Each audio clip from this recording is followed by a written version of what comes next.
Because then, like we say, we have been hearing these cases, unfortunate cases of our girls going to other countries and they lose their lives, or they come back home, in devastating states.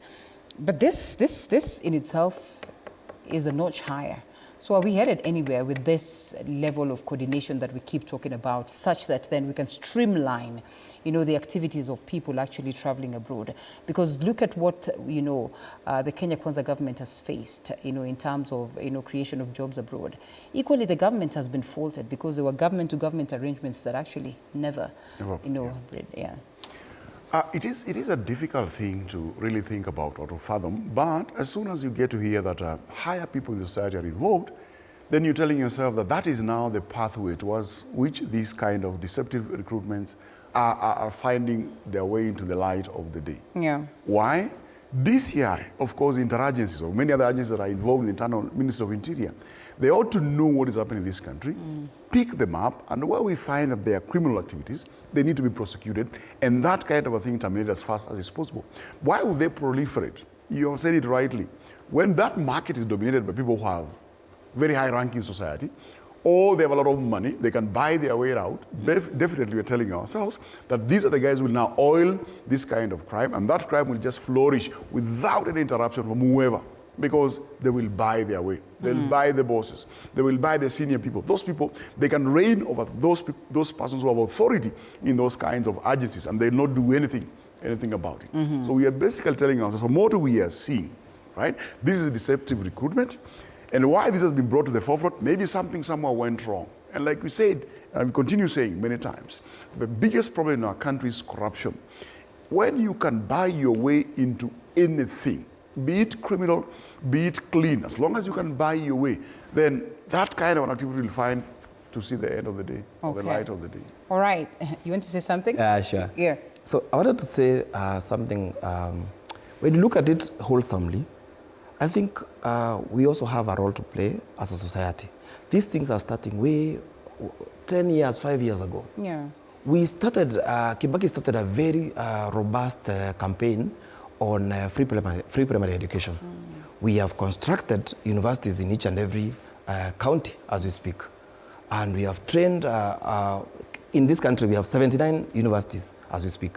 We have around 2,300 TVETs, and which is a good thing, actually. My point is, let's train our people things that are aligned with the job market. Because if people are trained with like in TVETs, with the skills that they can be able to employ themselves, they can be able to do things that are practical, this issue of unemployment would really come down. Because what I'm saying this is our universities, like when you talk about TVETs, it's a good thing we're having TVETs, but the attitude of our people, of our young people also needs to change, and we need to understand that. I was excited when I saw April of this year, the Ministry of Education and the AG made recommendations to the Committee of Parliament on Education to think about how to inculcate or to put together national values and good governance principles in our education system as a subject that which will be examinable. If I can remember when I was growing up in primary school, we had the loyalty pledge.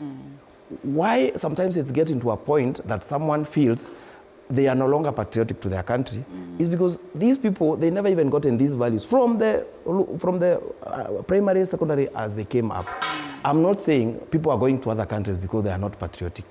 What I'm saying is we need to have that patriotism to know that you can make it even in your own country. Yeah. That excitement of being lured by other people in other countries to go for a job there without even signing a contract which you don't even know the language, you don't know the kind of job, you don't know the culture shock you will find there.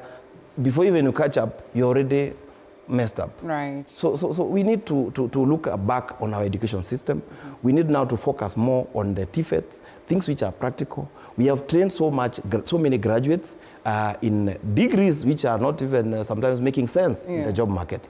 I may not mention them here, but that is what is happening. Because a person who is a teacher, for example, who has a child, teachers themselves have gone to school, did masters, PhDs, but they have not seen sometimes something, salary increment or what they expected. Someone has invested over 1.5 million, for example, to take a child to a degree course in KU, in GOtv, wherever.